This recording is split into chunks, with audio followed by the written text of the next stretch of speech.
یہ audio podcast مصنوعی ذہانت کے ذریعے تخلیق کیا گیا ہے، لہٰذا کہیں کہیں جنس اور تلفظ میں غلطی ممکن ہے۔ پیش کردہ خیالات کسی خاص نظریے کی وکالت نہیں کرتے، یہ محض فہم و ادراک کا ایک آزاد سفر ہے۔ اگر آپ بھی اس جستجو میں ہمارے ہم سفر بننا چاہتے ہیں تو ہمارے چینل فکر کاسٹ کو لائک اور سبسکرائب کریں۔ تو ہمیں ہمیشہ یہی بتایا گیا ہے نا کہ مذہب اور کمیونزم دراصل آگ اور پانی ہے۔ بالکل، ایک ایسی کشمکش جس کا کوئی ملاپ ممکن ہی نہیں۔ ہاں، مطلب ایک نا ختم ہونے والی نظریاتی جنگ ہے۔ لیکن کیا ہو اگر ہم تاریخ کے اوراق کو ذرا مختلف انداز سے پلٹیں؟ کیا ہو اگر ہمیں معلوم ہو کہ ان دونوں افکار کے درمیان کچھ ایسی گہری تاریخی تہیں موجود ہیں جنہیں شاید جان بوجھ کر نظر انداز کر دیا گیا؟ صحیح، اور یہ بہت دلچسپ سوال ہے۔ نا؟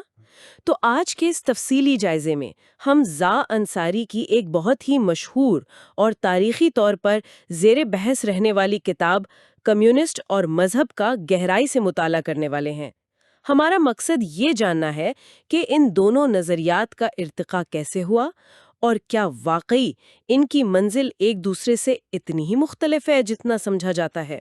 اور دیکھیں، اس فکری سفر کے آغاز میں ہی یہ بات ذہن نشین کر لینا بہت ضروری ہے کہ ہماری اس گفتگو کا مقصد کسی مخصوص نظریے کی حمایت یا مخالفت ہرگز نہیں ہے۔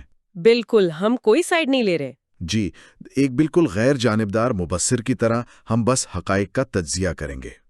ہم یہ جاننے کی کوشش کریں گے کہ انسانی ارتقاء اور جو تاریخ کے مختلف ادوار گزرے ہیں ان کے تناظر میں ان افکار نے انسانی معاشرے کو کیسے شکل دی۔ صحیح۔ تاکہ ہم معلومات کے اس سمندر سے وہ اصل نکات نکال سکیں جو عموماً جذباتی بحثوں میں کہیں کھو جاتے ہیں۔ بالکل، تو چلیں ایک کھلے ذہن کے ساتھ اس پیچیدہ رشتے کی تہیں کھولتے ہیں۔ اچھا، سب سے پہلا سوال جو اس کتاب کو پڑھ کر ذہن میں آتا ہے وہ کافی حیران کن ہے۔ اگر ہم محض مذہب کے لفظی مفہوم پر غور کریں تو کیا یہ ممکن ہے کہ کمیونزم اور مذہب کی جو حتمی منزل تھی وہ دراصل ایک ہی ہو؟ یہ ایک ایسا زاویہ ہے جس پر عموماً کم ہی غور کیا جاتا ہے۔ دیکھیں، اگر ہم کتاب میں پیش کی گئی بحث کو دیکھیں تو یہ بات واضح ہوتی ہے کہ عربی زبان کا لفظ دین ہو یا سنسکرت کا لفظ دھرم، ہاں، ان کا ابتدائی اور بنیادی مقصد انسان کو سنبھالنا، اسے بکھرنے سے بچانا اور ایک منظم سماجی نظام فراہم کرنا تھا۔ یعنی یہ محض انفرادی عبادات کا نام نہیں تھا؟ بالکل نہیں، یہ ایک مکمل سماجی اور معاشی نظام کی بنیاد تھا۔ اچھا، کتاب میں اس حوالے سے اسلامی تاریخ کا ایک بہت واضح حوالہ بھی ہے۔ خاص طور پر سورت الماؤن کی جو تشریح پیش کی گئی ہے وہ بڑی چشم کشا ہے۔ وہاں بڑی سختی سے ان لوگوں کو تنبیہ کی گئی ہے جو یتیموں کو دھکے دیتے ہیں اور مسکینوں کو کھانا کھلانے کی ترغیب نہیں دیتے۔ بالکل، حتیٰ کہ ان لوگوں کی عبادتوں کو بھی بے سود قرار دیا گیا ہے جو سماجی فلاح سے کٹے ہوئے ہوں۔ یعنی عبادت کا تعلق سیدھا معاشرے کے کمزور طبقے کی فلاح سے جوڑ دیا گیا ہے۔ صحیح کہا آپ نے۔ اس کا اصل زور اس بات پر تھا کہ معاشرے میں دولت کا ارتکاز نہ ہو، مطلب دولت ایک جگہ اکٹھی نہ ہو، غریبوں کی پرواہ کی جائے اور مساوات قائم رہے۔ تو چلیں اس کو ذرا ڈیکوڈ کرتے ہیں۔ جب ہم کمیونزم کے بنیادی منشور کو پڑھتے ہیں تو ان کا مرکزی دعویٰ کیا ہے؟ وہ بھی تو مساوات کی بات کرتے ہیں۔ بالکل، وہ بھی یہی مطالبہ کرتے ہیں کہ غربت کا خاتمہ ہو، وسائل کی منصفانہ تقسیم ہو، دولت چند سرمایہ داروں کے ہاتھوں میں نہ رہے۔ اگر اس زاویے سے دیکھیں تو یہ دونوں تو ایک ہی منزل کے مسافر لگتے ہیں۔ ہاں، بظاہر کو ایسا ہی ہے۔ تو پھر تصادم کیوں ہوا؟ مطلب ایک ایسا وقت کیوں آیا جب ان کے درمیان اتنی شدید اور خونی جنگ شروع ہو گئی؟ دیکھیں، یہ سوال اس پوری بحث کی جان ہے۔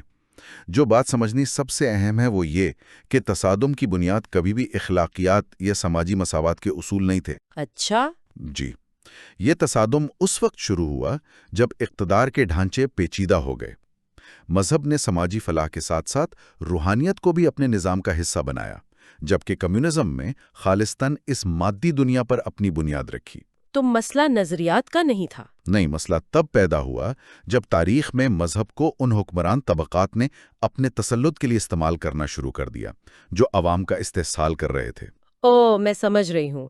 یعنی مذہب جو کبھی کمزوروں کی آواز تھا وہ طاقتوروں کے اقتدار کو جائز قرار دینے کا ایک ٹول بن گیا۔ بالکل، کمیونزم نے دراصل اس استحصالی ڈھانچے کے خلاف بغاوت کی۔ یعنی لڑائی بنیادی اصولوں کی نہیں تھی بلکہ ان طبقات کے رویوں اور مفادات کی تھی۔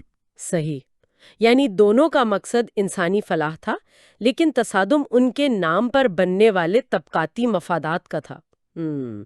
اب اگر ہم تاریخ سے نکل کر ذرا سائنس کی دنیا میں آئیں تو معاملہ مزید پیچیدہ ہو جاتا ہے۔ جی، سائنس کا کردار بہت اہم ہے۔ عام تاثر تو یہی ہے نا کہ سائنس ہمیشہ سے مذہب کی کٹر دشمن رہی ہے، لیکن کتاب میں ایک بڑی زبردست بحث ہے کہ 20ویں صدی کی سائنس نے وہ زاویہ ہی بدل دیا جو 19ویں صدی نے قائم کیا تھا۔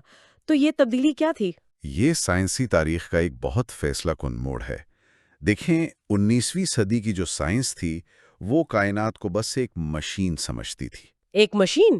ہاں، مطلب ان کے نزدیک کائنات محض مادے کے اندھے ذرات کے ٹکرانے کا نام تھا، جیسے ایک بڑی گھڑی ہو جس کے پرزے ایک اندھے قانون کے تحت چل رہے ہوں۔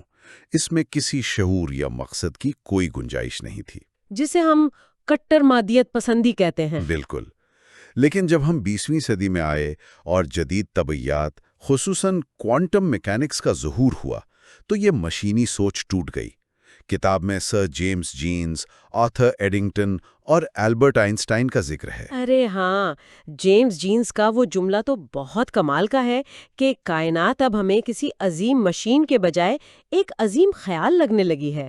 بالکل، جدید سائنسدانوں کو معلوم ہوا کہ مادہ کوئی مردہ شے نہیں ہے، بلکہ اس میں ایک عجیب پیچیدگی اور ہم آہنگی ہے۔ آئنسٹائن کا وہ ماننا کہ کائنات کی منظم ہم آہنگی میں ایک شعور ظاہر ہوتا ہے، یہ اس بات کا ثبوت تھا کہ سائنس اس کٹر مشینی مادیت سے آگے نکل چکی تھی۔ لیکن ایک منٹ، یہاں تو ایک بہت بڑا سوال پیدا ہوتا ہے۔ جی بتائیں۔ یہی تو بات سب سے زیادہ دلچسپ ہو جاتی ہے۔ اگر جدید سائنس مان رہی ہے کہ کائنات میں ایک شعور اور ہم آہنگی ہے، تو پھر مارکسزم کی وہ مشہور کٹر مادیت پسندی کہاں کھڑی ہے؟ کیا وہ فرسودہ نہیں ہو گئی؟ اس بظاہر نظر آنے والے تضاد کو سمجھنے کے لیے ہمیں مارکس کے فلسفے کو تھوڑا گہرائی سے دیکھنا ہوگا۔ اچھا۔ مارکس نے جس مادیت کی بات کی وہ 19ویں صدی والی مردہ مادیت نہیں تھی۔ اسے ہم فلسفے میں جدیلیاتی مادیت کہتے ہیں۔ اس نے جرمن فلسفی ہیگل کے نظریات لیے، دعویٰ، جواب دعویٰ اور ترکیب۔ کیا آپ اس پیچیدہ فلسفے کی کوئی آسان سی مثال دے سکتے ہیں تاکہ سننے والوں کو سمجھ آئے؟ بالکل، دیکھیں، فرض کریں آپ کے پاس ایک بیج ہے۔ وہ بیج ایک دعویٰ ہے۔ ٹھیک ہے۔ جب آپ اسے مٹی میں بوتے ہیں تو مٹی اس بیج کو توڑ دیتی ہے۔ یہ ٹوٹنے کا عمل اس کی مخالفت ہے، یعنی جواب دعویٰ۔ صحیح۔ لیکن ان دونوں کے ٹکراؤ بھی نتیجے میں ایک نیا پودا بنتا ہے۔ یہ پودا ایک نئی ترکیب ہے۔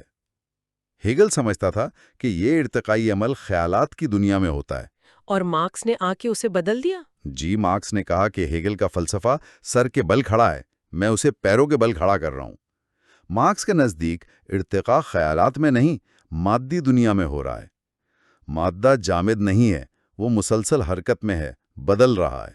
یعنی وہ یہ نہیں کہہ رہا تھا کہ انسان کا شعور بے معنی ہے، بلکہ وہ کہہ رہا تھا کہ انسان کا شعور آسمان سے نہیں اترتا، بلکہ اس کے مادی اور معاشی حالات اس شعور کو پیدا کرتے ہیں۔ بالکل، انسان پہلے بھوک مٹانے کی فکر کرتا ہے، معاشی جدوجہد کرتا ہے، اور پھر اسی کی مناسبت سے اس کے سماجی اور مذہبی خیالات پروان چڑھتے ہیں۔ زبردست!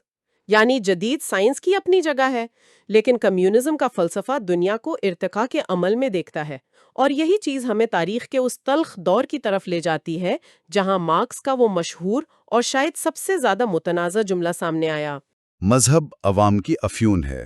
بالکل یہی۔ کیا یہ واقعی بس ایک گالی تھی یا مارکس کسی گہری سماجی حقیقت کی نشاندہی کر رہا تھا؟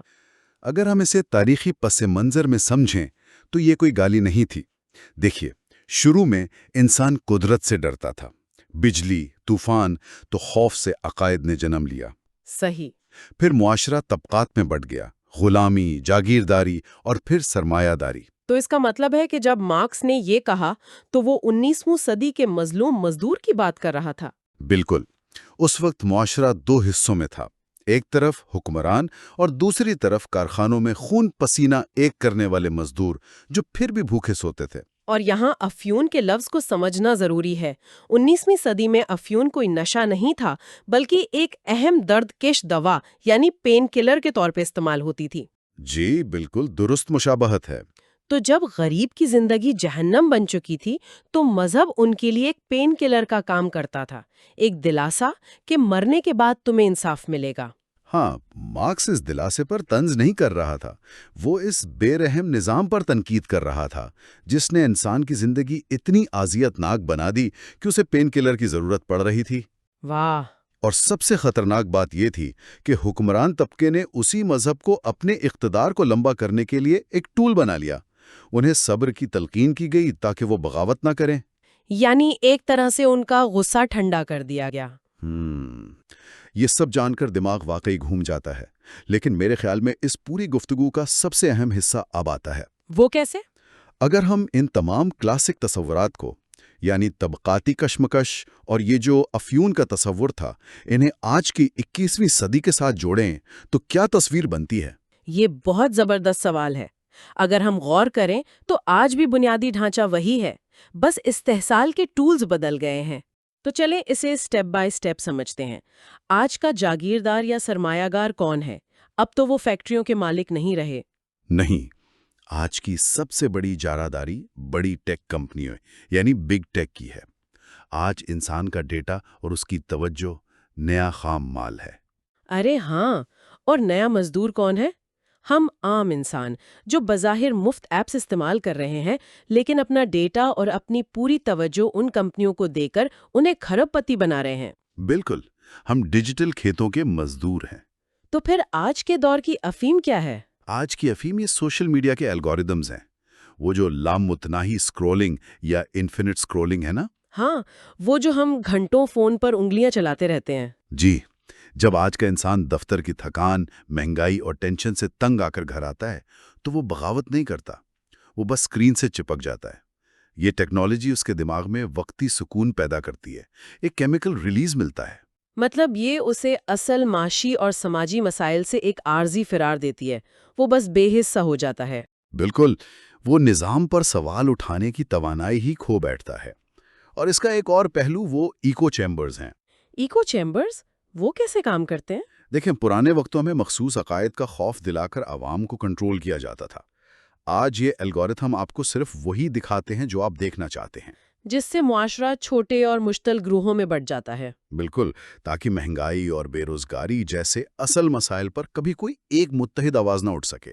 ہم آپس میں ہی لڑتے رہتے ہیں۔ تو اس سب کا مطلب یہ ہوا کہ ذرائع بدل گئے ہیں، کتاب بدل گئی ہے، لیکن انسان کا خون چوسنے اور اسے خواب غفلت میں رکھنے کی نفسیات آج بھی 100% وہی ہے۔ بالکل وہی ہے، اور در حقیقت یہی اس تفصیلی جائزے کا سب سے بڑا سبق ہے کہ ہمیں صرف ظاہری خول کو نہیں دیکھنا چاہیے، بلکہ اس کے پیچھے چھپے معاشی محرکات کو سمجھنا چاہیے۔ بالکل، تو اس کا مطلب ہے کہ نظریات کے اندھے پیروکار بننے کے بجائے ہمیں ان معاشی محرکات کو سمجھنا چاہیے جو انہیں چلا رہے ہیں۔ جاتے جاتے سننے والوں کے لیے ایک سوال چھوڑتے ہیں جو واقعی سوچنے پر مجبور کر دے گا۔ جی بتائیں۔ آج ہم بڑے فخر سے کہتے ہیں نا کہ ہم آزاد ہیں، لیکن کیا ہماری خواہشات، ہمارے خواب اور ہمارے روزمرہ کے فیصلے واقعی ہمارے اپنے ہیں؟ یا یہ کسی جدید سرمایہ دارانہ الگورتھم کی پیداوار ہے؟ اگلی بار جب آپ اپنا فون اٹھائیں اور بے خیالی میں اسے اسکرول کرنے لگیں تو ذرا سوچئے گا، کہیں آپ اپنے ذہن کا کنٹرول کسی اور کے ہاتھ میں تو نہیں دے رہے۔ بہت گہری بات ہے۔ تو یہ تھا ہمارا آج کا تفصیلی جائزہ۔ اگلے نشاط تک کے لیے سوچتے رہیے اور سوال اٹھاتے رہیے۔ تو اگر ہم کبھی غور کریں وہ تمام اصول جنہیں ایک حتمی سچائی یا اچھائی اور برائی کا آخری معیار سمجھا جاتا ہے، کیا ایسا ہو سکتا ہے کہ وہ کسی غیر مرئی دنیا سے نہ آئے ہوں؟ ہاں، مطلب یہ سوچنا ہی کتنا عجیب لگتا ہے کہ شاید ان سب کو اس معاشی نظام نے ترتیب دیا ہے جو خاموشی سے انسانی محنت کا استحصال کر رہا ہو۔ بالکل، ایک ایسا خیال جو یہ دعویٰ کرے کہ انسان کے عقائد، اس کا طرز زندگی اور اس کی اخلاقیات محض ایک کٹ پتلی ہیں اور ان کی ڈوریاں زمین پر موجود معاشی طاقتوں کے ہاتھ میں ہیں۔ صحیح، اور آج کے اس گہرے مطالعے میں ہم ایک ایسے ہی متنازع اور فکر انگیز نظریے کا تجزیہ کرنے جا رہے ہیں جسے تاریخ میں مارکسی یا مادی نقطہ نظر کے طور پر جانا جاتا ہے۔ ایسا ہی ہے، اور یہاں یہ واضح کرنا بہت ضروری ہے کہ اس گفتگو کا مقصد کسی بھی سیاسی یا مذہبی نظریے کی توثیق یا تردید کرنا ہرگز نہیں ہے۔ ایک غیر جانبدار مصور کی حیثیت سے ہمارا مشن صرف ان تاریخی دستاویزات کی تہوں تک پہنچنا ہے۔ بالکل، تاکہ ہم یہ سمجھ سکیں کہ اس مخصوص زاویے کے مطابق معیشت اور سماجی ڈھانچے نے تاریخ کے مختلف ادوار میں انسانی عقائد کو کس طرح شکل دی، یعنی تاریخ کو صرف بادشاہوں کی جنگوں کے طور پر نہ دیکھا جائے۔ ہاں، بلکہ ذرا تصور کریں کہ انسانی تاریخ صرف تاریخوں کا مجموعہ نہیں ہے، بلکہ ایک ایسا ڈرامہ ہے جہاں معیشت سٹیج تیار کرتی ہے اور ہمارے عقائد اور نظریات اس ڈرامے کا اسکرپٹ ہیں۔ تو آئیے دیکھتے ہیں کہ یہ اسکرپٹ کیسے لکھا گیا۔ بہت خوبصورت مثال دی ہے، اور یہی غیر جانبداری اس مطالعے کی اصل روح ہے۔ ان دستاویزات کی بنیادی دلیل یہ ہے کہ عقائد آسمان سے نہیں اترے، بلکہ زمین کے مادی اور معاشی حالات اور طاقت کے حصول کی کشمکش سے پیدا ہوئے ہیں۔ یہ معاشرے کو ایک عمارت کے طور پر دیکھتا ہے۔ ایک عمارت؟ مطلب وہ کیسے؟ دیکھیے، اس عمارت کی جو بنیاد ہے نا، وہ معیشیت ہے، یعنی انسان اپنی خوراک کیسے پیدا کرتا ہے، دولت کی تقسیم کیسے ہوتی ہے، اور اس بنیاد کے اوپر جو ڈھانچہ کھڑا ہے جس میں قانون، اخلاقیات، عقائد شامل ہیں، وہ سب اس معاشی بنیاد کے تابع ہیں۔ بنیاد بدلے گی تو اوپر کی عمارت بھی خود بخود بدل جائے گی۔ ارے واہ، یہ تو بہت ہی منطقی انداز ہے۔ اگر اس بات کو ہم انسانی ارتقاء کے بالکل ابتدائی دور پر لاگو کر کے دیکھیں تو صورتحال بہت دلچسپ ہو جاتی ہے۔ فراہم کردہ دستاویزات انسانی تاریخ کی شروعات جادو اور ابتدائی دیوتاؤں کے تصور سے کرتی ہیں۔ ہاں، ان تحریروں میں بتایا گیا ہے کہ انسان نے سب سے پہلے روحانیت کی وجہ سے نہیں، بلکہ خالص طبعی خوف کے تحت ان طاقتوں کا تصور قائم کیا۔ بالکل، جب ہم غاروں میں رہنے والے اس ابتدائی انسان کا تصور کرتے ہیں تو وہ بجلی کڑکنے، جنگل کی آگ، طوفان کے سامنے بالکل بے بس تھا۔ اس کے پاس تو کوئی سائنس نہیں تھی نا۔ اور یہی بے بسی جادو اور ابتدائی عقائد کی سب سے پہلی وجہ بنی۔ اس دور کے انسان کا سب سے بڑا مسئلہ محض اگلی صبح تک زندہ رہنا تھا۔ یعنی وہ یہ نہیں سوچ رہا تھا کہ کائنات کس نے بنائی، وہ بس یہ سوچ رہا تھا کہ آج کا کھانا کیسے ملے گا۔ بالکل ایسا ہی ہے۔ ان تحریروں کے مطابق جب انسان نے دیکھا کہ وہ طوفان کو جسمانی طاقت سے نہیں روک سکتا، تو اس نے نفسیاتی طور پر کچھ ایسی رسومات گھڑنا شروع کر دیں جن سے اسے لگا کہ وہ فطرت پر قابو پا سکتا ہے۔ اچھا، جیسے وہ بارش کے لیے مخصوص رقص کرتا تھا یا شکار سے پہلے غاروں کی دیواروں پر تصویریں بناتا تھا۔ تو یعنی آپ کہہ رہی ہیں کہ ان تحریروں کے مطابق انسان نے روحانی بیداری کی وجہ سے نہیں، بلکہ موسموں کو کنٹرول کرنے اور خالص خوف کی وجہ سے یہ تصورات گھڑے۔ جی ہاں، یہ کوئی روحانی عمل نہیں تھا، بلکہ ان کے نزدیک یہ ایک عملی طریقہ تھا، ایک قسم کی ابتدائی سائنس تھی، تاکہ وہ اپنے معاشی حالات کو کنٹرول کر سکیں۔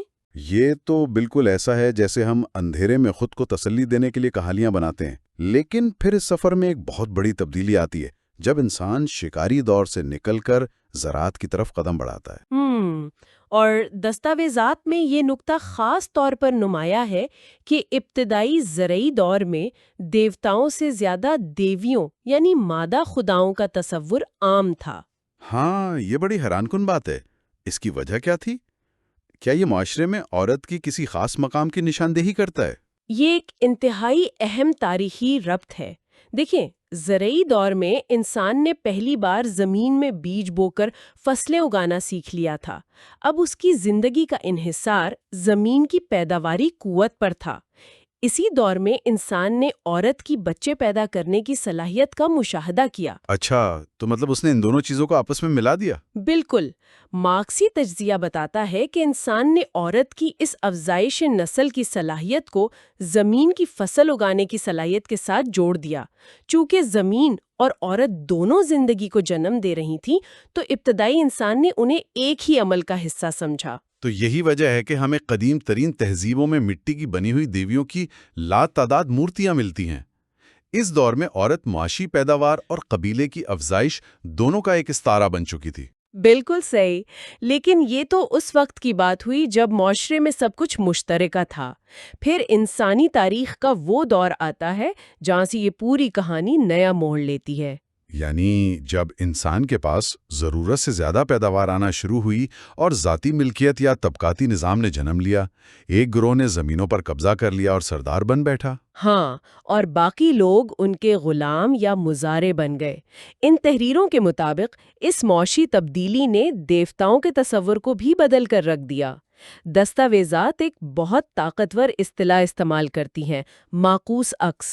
معکوس عکس مطلب الٹا عکس، انورٹڈ امیج جسے کہتے ہیں۔ جی، اس کا مطلب یہ ہے کہ انسان نے آسمان پر جو خداؤں کا تصور قائم کیا، وہ دراصل اس کی اپنی زمینی اور سماجی ساخت کا ہی ایک الٹا عکس تھا۔ یعنی جب زمین پر معاشرہ برابری کی بنیاد پر تھا تو دیوتا بھی فطرت سے جڑے ہوئے اور مشترکہ تھے، لیکن جب زمین پر کچھ انسان طاقتور بادشاہ بن گئے تو دیوتا بھی بدل گئے۔ بالکل، اب دیوتا بھی بادشاہوں کی طرح غصے والے، سزا دینے والے، خراج مانگنے والے بن گئے۔ جس طرح ایک کسان اپنے زمینی آقا سے ڈرتا تھا اور اسے فصل کا حصہ دیتا تھا، اسی طرح اس نے آسمانی آقاؤں کو خوش کرنے کے لیے قربانیاں دینا شروع کر دیں۔ واہ، مطلب معاشی نظام بدلا تو آسمانی حکمرانی کا نقشہ بھی بدل گیا۔ اس کا مطلب ہے کہ انسان نے اپنی ہی مجبوریوں کا خاکہ آسمان پر کھینچ لیا۔ اگر اس دلیل کو آگے بڑھائیں تو ہم قدیم رومی سلطنت تک پہنچتے ہیں۔ ہاں، رومی سلطنت ایک ایسی معاشی مشین تھی جو خالصتاً غلاموں کی محنت پر چل رہی تھی۔ طبقاتی فرق اپنی بدترین شکل میں تھا۔ اور ان دستاویزات میں عیسائیت کے آغاز کا جو تجزیہ کیا گیا ہے وہ روایتی تاریخ سے بہت مختلف ہے۔ بتایا گیا ہے کہ یہ مظلوموں کی تحریک کے طور پر شروع ہوئی۔ یہ کیسے ہوا؟ دیکھیں، سارا معاشی بوجھ غلاموں پر تھا۔ ان کا بے تحاشا استحصال کیا جاتا تھا۔ تفریح کے لیے انہیں میدانوں میں مروا دیا جاتا تھا۔ اس گھٹن کے ماحول میں عیسائیت ابتدا میں ایک باغیانہ تحریک بن کر ابھری۔ لیکن چونکہ وہ غلام اور غریب رومی سلطنت کی طاقت کا مقابلہ اس دنیا میں نہیں کر سکتے تھے۔ ہاں، انہیں مادی دنیا میں فتح کی کوئی امید نہیں تھی، اس لیے اس تحریک نے ان کے لیے ایک غیر مادی دنیا یعنی جنت میں انعام کا تصور پیش کیا۔ جس مساوات کو وہ اس دنیا میں نہیں لا سکے، انہوں نے اسے مرنے کے بعد دوسری دنیا میں تلاش کر لیا۔ اس بات کو سن کر میرے ذہن میں ایک خیال آ رہا ہے، یہ تو ایسا ہے جیسے کوئی باغیانہ گیت جو غریبوں نے اپنے حقوق کے لیے لکھا ہو۔ صحیح، اور کوئی بہت بڑی ملٹی نیشنل کمپنی اسے خرید لے اور اپنی مصنوعات بیچنے کے لیے استعمال کرنے لگے۔ ارے واہ، یہ ایک انتہائی شاندار تشبیہ ہے۔ مارکسی نظریہ بالکل اسی طریقہ کار کی نشاندہی کرتا ہے۔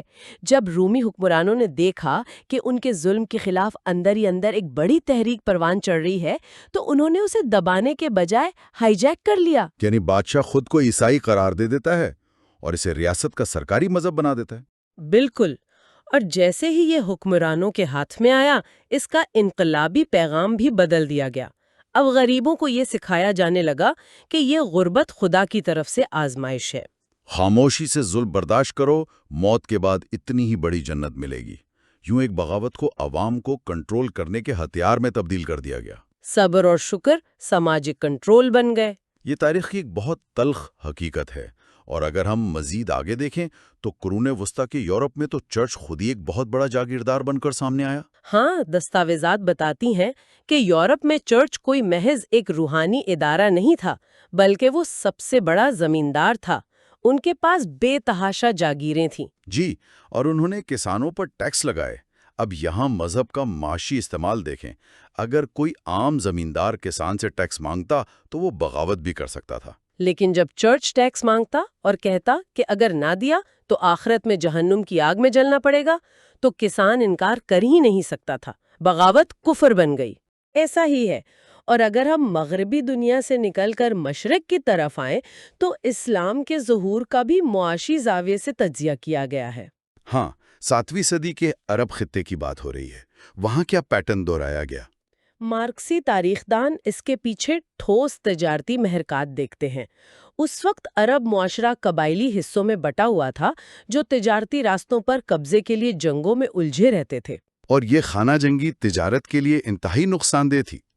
تو پھر ایک مرکزی طاقت کی ضرورت تھی۔ بالکل، ماخذ کے مطابق اسلام کا ابتدائی کردار ایک ایسے سیاسی پلیٹ فارم کا تھا جس نے ایک خدا کا تصور دے کر ان قبائل کو متحد کیا، خون ریزی ختم کی اور تجارتی راستوں کو محفوظ بنایا۔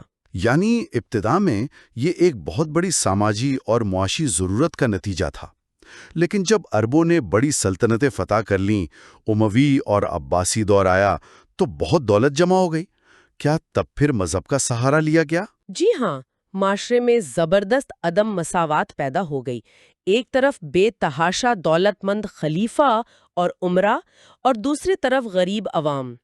حکمران طبقے نے نظریہ عام کیا کہ امیر اور غریب کا فرق خدا کی تقسیم ہے۔ تاکہ عوام بغاوت نہ کریں۔ لیکن رکیں، میرے ذہن میں ایک بہت مضبوط کاؤنٹر سوال ابھرتا ہے۔ ہم کیسے نظر انداز کر سکتے ہیں کہ مذاہب نے خیرات، زکوٰۃ اور سماجی مساوات کا درس بھی دیا ہے؟ کیا یہ تحریریں اس پہلو کو یکسر مسترد کرتی ہیں؟ یہ بہت اہم پہلو ہے۔ مارکسی مفکرین خیرات کے تصور سے انکار نہیں کرتے، لیکن وہ اس کے اثرات پر سوال اٹھاتے ہیں۔ ان کے نزدیک خیرات کوئی علاج نہیں ہے، بلکہ یہ نظام کو برقرار رکھنے کا ایک طریقہ ہے۔ مطلب وہ اسے کس طرح دیکھتے ہیں؟ وہ کہتے ہیں کہ اگر ایک معاشی نظام ایک شخص کو بھوکا مرنے پر مجبور کر دے اور پھر وہی نظام کا فائدہ اٹھانے والا اسے خیرات دے کر خود کو پارسا ثابت کرے تو یہ انصاف نہیں ہے۔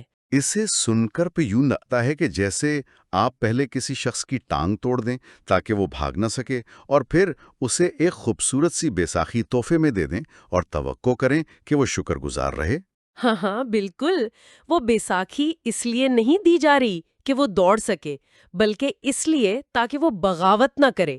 مارکسی نقطہ نظر خیرات کو ایک پین کلر دوا کی طرح دیکھتا ہے۔ وقتی طور پر تکلیف کم ہو گئی، غصہ ختم ہو گیا، لیکن بیماری کی جڑ وہی رہی۔ غریب کو غریب بنانے والا نظام نہیں بدلا، اس لیے روحانی مساوات ان کے نزدیک مادی مساوات کے بغیر بے معنی ہے۔ پیسہ ہی ہے۔ اب یہ بات ہمیں ایک اور اہم ترین موضوع کی طرف لے جاتی ہے۔ اگر مذہب اور خیرات معاشی حالات کی پیداوار ہیں تو پھر معاشرے میں اخلاقیات کیا ہے؟ ہاں، کیا اچھائی اور برائی کی کوئی حتمی شکل ہے؟ کوئی ایسا پیمانہ جو تبدیل نہ ہو سکے؟ مارکسی اور کمیونسٹ فلسفہ کسی بھی ایسی اخلاقیات سے انکار کرتا ہے جو معاشرے یا تاریخ سے بالا ہو۔ ان کا دعویٰ ہے کہ اخلاقیات بھی معاشی بنیاد کا حصہ ہے جسے حکمران طبقات نے اپنے فائدے کے لیے تشکیل دیا ہے۔ یعنی اگر اسے آج کے سرمایہ دارانہ نظام کی روشنی میں سمجھیں تو ایک فیکٹری کے مالک کے لیے اچھائی کی تعریف مختلف ہوگی اور مزدور کے لیے مختلف۔ بالکل، مالک کے نزدیک ایک اچھا مزدور وہ ہے جو کم تنخواہ لے، دن رات کام کرے اور ہڑتال نہ کرے۔ وہ اسے وفاداری اور اخلاقیات کہتا ہے۔ اور مزدور کے زاویے سے جب مزدور میں شعور بیدار ہوتا ہے تو اس کی اخلاقیات بدل جاتی ہے۔ اس کے نزدیک اچھائی یہ ہے کہ ساتھیوں کے ساتھ مل کر ہڑتال کرے اور استحصال کو چیلنج کرے۔ عمل ایک ہے پر تعریفیں متصادم ہیں۔ اسی لیے لینن کی وہ تقریر جس کا ماخذ میں ذکر ہے کہتی ہے کہ کمیونسٹ ایسی اخلاقیات کو نہیں مانتے جو طبقاتی جدوجہد کے باہر سے لی گئی ہو۔ جی، ان کے نزدیک ہر وہ عمل اخلاقی ہے جو پرانے استحصالی نظام کو تباہ کرنے اور انسانوں کو برابری پر لانے میں مددگار ہو۔ اخلاقیات ان کے لیے ایک متحرک ہتھیار ہے۔ یہ سوچنے کا بالکل نیا زاویہ ہے۔ صدیوں سے طاقتور طبقات نے اخلاقیات سے کمزوروں کو کنٹرول کیا، اور اب کمیونسٹوں نے وہی تلوار چھین کر ظالموں کی طرف کر دی۔ اس ساری گفتگو کا اگر خلاصہ کیا جائے تو کیا اہم نکات بنتے ہیں؟ اگر نچوڑ نکالا جائے تو 3 اہم نکات ہیں۔ پہلا یہ کہ انسان کے عقائد کوئی منجمد شے نہیں ہے، معاشی ڈھانچے کے ساتھ بدلتے ہیں۔ دوسرا یہ کہ طاقتور طبقات سماجی اور اخلاقی اصولوں کو اپنا اقتدار بچانے کے لیے ترتیب دیتے ہیں۔ اور تیسرا یہ کہ کوئی بھی نظریہ خلا میں پیدا نہیں ہوتا، اس کے پیچھے ٹھوس مادی اور معاشی وجوہات ہوتی ہیں۔ بالکل، اور اس سب سے ہمیں عملی زندگی کا ایک بہت بڑا سبق ملتا ہے: تنقیدی سوچ۔ ہاں، کریٹیکل تھنکنگ۔ جب بھی معاشرے میں کوئی خبر آئے، قانون بنے، تو انسان کو خود سے سوال کرنا چاہیے کہ اس سے کس کو فائدہ پہنچ رہا ہے۔ یہ ہمیں پروپیگنڈے سے بچا سکتا ہے۔ بلا شبہ، یہ جانچنے کی عادت باشعور معاشرے کی بنیاد ہے، اور ہمارا مقصد بھی اسی شعور کی آبیاری ہے۔ بالکل، اور اسی بات پر ہم آج کی اس نشست کو ایک آخری غور طلب سوال پر ختم کرتے ہیں۔ آج ہم جن اقدار کو حتمی سچائی مانتے ہیں، کیا معلوم آج سے 500 سال بعد ایک مختلف معاشی نظام میں لوگ ان پر ویسے ہی حیران ہو رہے ہوں جیسے آج ہم تاریخ دیکھ کر ہوتے ہیں؟ اس پر ضرور سوچیے گا۔ ایک بار پھر واضح کرتے چلیں کہ پیش کردہ خیالات کسی خاص نظریے کی نمائندگی نہیں کرتے، یہ محض شعور کی ایک آزاد جستجو ہے۔ اپنا خیال رکھیں۔ اگر یہ تفصیلی جائزہ آپ کو پسند آیا ہو تو ضرور جڑے رہیے گا۔ اگلی کتاب میں پھر ملاقات ہوگی۔ کیا کبھی ذہن میں یہ سوال اٹھا ہے کہ جب تاریخ کے اوراق میں کمیونزم اور مذہب کا ذکر ایک ساتھ آتا ہے تو فوراً کیا منظر ابھرتا ہے؟ عموماً تو ذہن میں سیدھا تباہی کا ہی منظر آتا ہے۔ بالکل، یعنی ایسا لگتا ہے کہ ان کا واحد مقصد ہر قسم کے عقیدے کو بس جڑ سے اکھاڑ پھینکنا تھا۔ جی، جیسے گرجا گھروں کی مسماری یا مساجد پر تالے پڑنا۔ ہاں، لیکن کیا سرد جنگ کے اس لمبے پروپیگنڈے کے شور میں کچھ حقائق دب گئے ہیں؟ آج کے اس تفصیلی جائزے میں ہم کچھ انتہائی اہم تاریخی دستاویزات کا مطالعہ کریں گے۔ بالکل، اور اس سے پہلے کہ ہم ان دستاویزات کی گہرائی میں اتریں، ایک بہت اہم بات واضح کرنا ضروری ہے۔ جی، وہ کیا؟ وہ یہ کہ آج کی اس گفتگو میں ہم جو بھی تاریخی حقائق یا حوالے پیش کریں گے وہ نہ تو میری ذاتی رائے ہے اور نہ ہی اس نشست کا کوئی مخصوص ایجنڈا ہے۔ بالکل صحیح کہا آپ نے۔ ہم محض ایک غیر جانبدار مصور کی حیثیت سے دیکھ رہے ہیں کہ اصل دستاویزات میں کیا درج ہے۔ ہمارا مقصد صرف سچ کی تلاش ہے، کسی نظریے کی ترویج نہیں۔ اچھا، تو پھر چلیں اس موضوع کی تہیں کھولتے ہیں۔ سب سے پہلی اور بڑی الجھن جو ہمارے سامنے آتی ہے وہ کارل مارکس اور اینگلز کے خیالات ہیں۔ عام بیانیہ تو یہی کہتا ہے کہ انہوں نے مذہب کے خلاف باقاعدہ اعلان جنگ کیا تھا۔ لیکن جو دستاویزات آج ہمارے سامنے ہیں ان میں خاص طور پر لینن کے 1905 کے ایک مضمون کا ذکر ہے جو اس بیانیے سے بالکل مختلف بات کرتا ہے۔ بالکل، اور یہ وہ نقطہ ہے جسے اکثر نظر انداز کر دیا جاتا ہے۔ ہاں، تو اس مضمون میں کہا گیا ہے کہ ریاست کو مذہب سے کوئی سروکار نہیں ہونا چاہیے۔ ذرا اس بات کو واضح کریں، کیا واقعی ایسا لکھا گیا تھا؟ جی ہاں، لینن نے اپنے اس مقالے میں واضح الفاظ میں لکھا تھا کہ مذہب کو ریاست کے معاملات سے الگ کر کے ایک پرائیویٹ افیئر یعنی نجی معاملہ قرار دیا جانا چاہیے۔ اچھا، پرائیویٹ افیئر، تو اس وقت کے حالات کے حساب سے اس کا اصل مطلب کیا تھا؟ دیکھیں، اس دور کے روس پر نظر ڈالیں جہاں زار کی حکومت تھی، وہاں آرتھوڈاکس چرچ کو ایک سرکاری ریاستی مذہب کا درجہ حاصل تھا۔ وہ صرف ایک مقبول مذہب نہیں تھا؟ بالکل نہیں، ریاست باقاعدہ ٹیکس جمع کر کے چرچ کو دیتی تھی، اور جو دیگر عقائد تھے جیسے اسلام، یہودیت یا کیتھولک عیسائیت، ان پر ریاستی سرپرستی میں باقاعدہ ظلم کیا جاتا تھا۔ تو جب لینن نے مذہب کو نجی معاملہ قرار دیا تو اس کا اصل مقصد ریاست کی نظر میں تمام مذاہب کو برابر کرنا تھا؟ جی بالکل، مقصد مذہب کو ختم کرنا نہیں تھا بلکہ برابری لانا تھا۔ ذرا رکیے، یہ بات تھوڑی سی متضاد لگتی ہے۔ اگر ریاست مذہب سے بالکل لا تعلق ہو رہی ہے تو کیا اسے مذہب پر ایک طرح کی خاموش پابندی نہیں سمجھا جائے گا؟ وہ کیسے؟ فرض کریں میں اسے آج کی کسی مثال سے سمجھوں، جیسے کسی بہت بڑے اسکول میں یہ اصول بنا دیا جائے کہ انتظامیہ کسی ایک مخصوص فرقے کا نصاب نہیں پڑھائے گی، صحیح، اور نہ ہی کسی ایک مسلک کے طلباء کو خاص وظائف دے گی تاکہ ہر عقیدے کا بچہ وہاں برابری کے ساتھ پڑھ سکے، تو کیا ہم اسے پابندی کہیں گے یا آزادی کی طرف ایک قدم؟ یہ بہت زبردست مثال ہے۔ بات پابندی کی نہیں تھی بلکہ وہ جو خاص مراد تھی نا، انہیں ختم کرنے کی تھی۔ یعنی وہ آرتھوڈاکس چرچ کی ریاستی اجارہ داری توڑ رہے تھے؟ بالکل، کیونکہ اس اجارہ داری نے باقی تمام اقلیتوں کا جینا محال کر رکھا تھا۔ لینن کا استدلال یہ تھا کہ ریاست کا کام سڑکیں بنانا، معیشت سنبھالنا اور انصاف دینا ہے، ہاں، نہ کہ یہ فیصلہ کرنا کہ شہری کون سا عقیدہ اپنائیں۔ اور دستاویزات بتاتی ہیں کہ انقلاب کے بعد باقاعدہ آئینی ترامیم کی گئیں۔ ہر شہری کو یہ حق دیا گیا کہ وہ جو چاہے عقیدہ اپنائے۔ تو گویا اس پوری بحث کا نچوڑ یہ نکلتا ہے کہ ابتدائی کمیونسٹ نظریے میں مسئلہ لوگوں کا انفرادی عقیدہ تھا ہی نہیں۔ جی، مسئلہ چرچ اور ریاست کا وہ گٹھ جوڑ تھا جو امتیازی سلوک کو جنم دے رہا تھا۔ ان کے نزدیک مذہب کو ریاستی سرپرستی سے نکالنا مساوات قائم کرنے کے لیے ضروری تھا۔ یہ واقعی ایک بالکل نیا زاویہ ہے، اور یہی بات ہمیں ایک اور بڑی حیرت کی طرف لے جاتی ہے۔ وہ کیا؟ دیکھیں، اگر اصولی طور پر وہ مساوات چاہتے تھے تو پھر عملی طور پر کیا ہوا؟ کیونکہ سوویت روس کا نام سنتے ہی ذہن میں بند مساجد کا خیال آتا ہے۔ بالکل یہی تاثر دیا گیا ہے۔ لیکن ہماری یہ دستاویزات تو گواہی دے رہی ہیں کہ بالشوک انقلاب کے بعد روس اور بعد میں چین میں بھی اقلیتوں کو مذہبی آزادی ملی۔ جی، اور خاص طور پر مسلمانوں کو۔ ہاں، مساجد کھلی رہیں اور یہاں تک کہ قرآن مجید بھی سرکاری سرپرستی میں چھپتے رہے۔ یہ کیسے ممکن ہے؟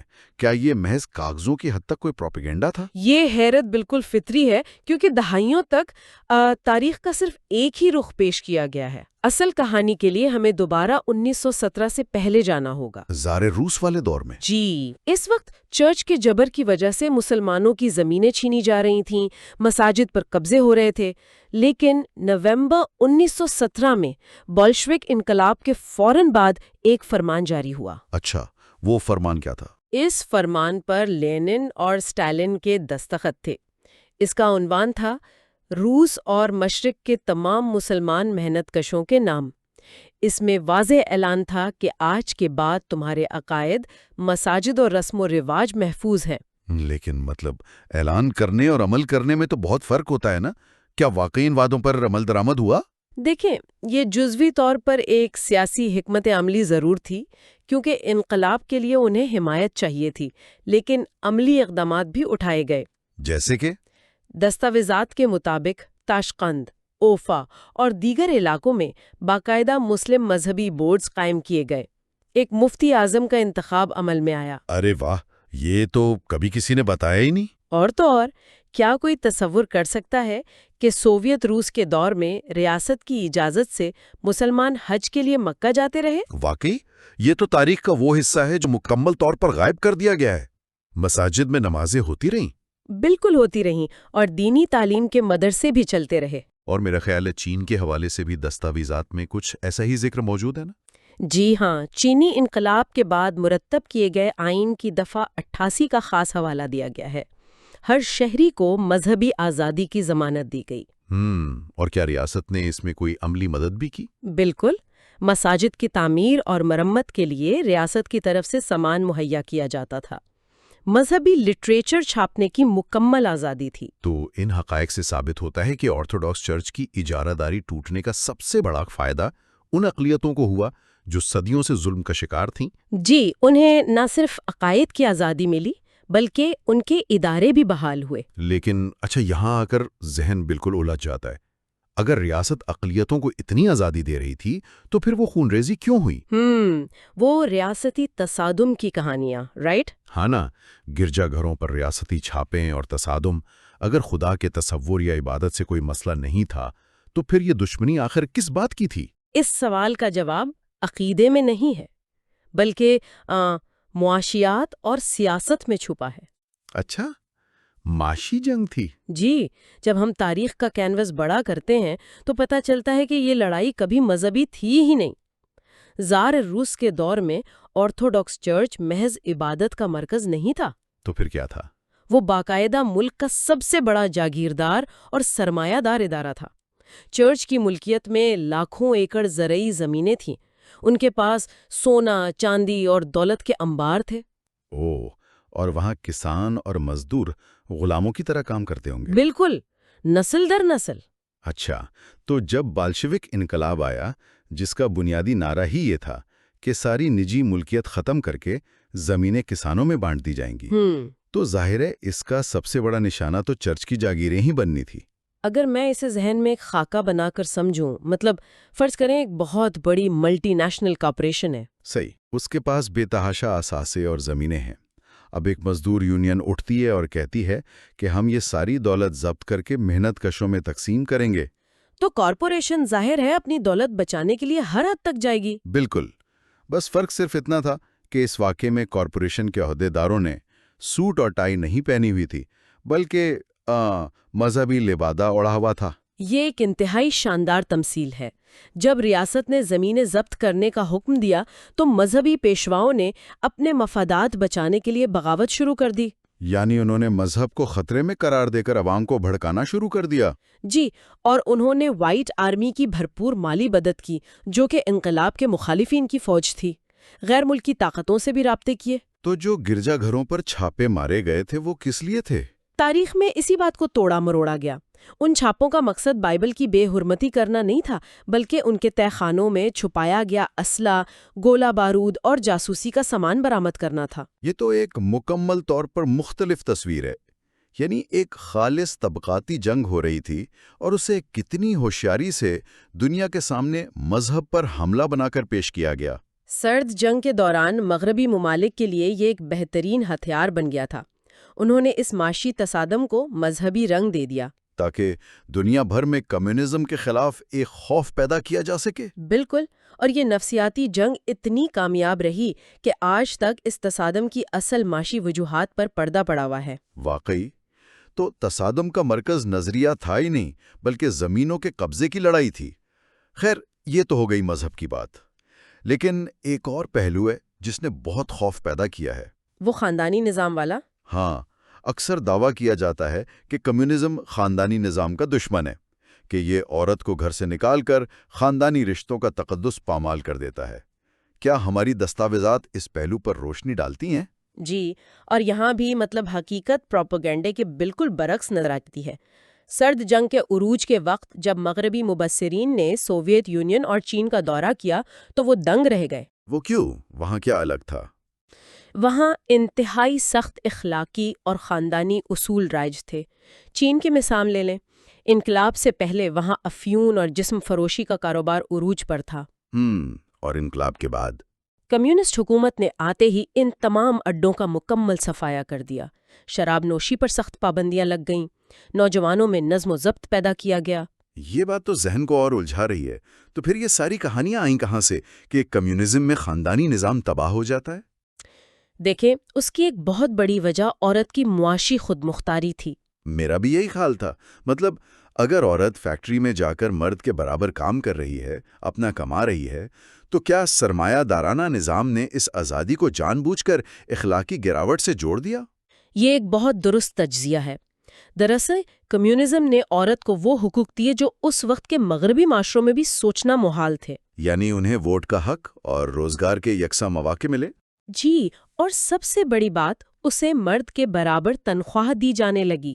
اس نے اس پدر شاہی نظام پر ضرب لگائی جہاں عورت صرف مرد کی معاشی محتاج تھی۔ اور پھر سرمایہ دارانہ پروپیگنڈے نے بڑی مکاری سے عورت کے گھر سے باہر نکلنے کو خاندان کی تباہی کا نام دے دیا۔ بالکل، جبکہ حقیقت یہ ہے کہ سوویت روس میں خاندانی نظام کو بچانے کے لیے طلاق کے قوانین کو بتدریج سخت اور پیچیدہ کیا گیا تاکہ خاندانی اکائیاں آسانی سے نہ ٹوٹیں۔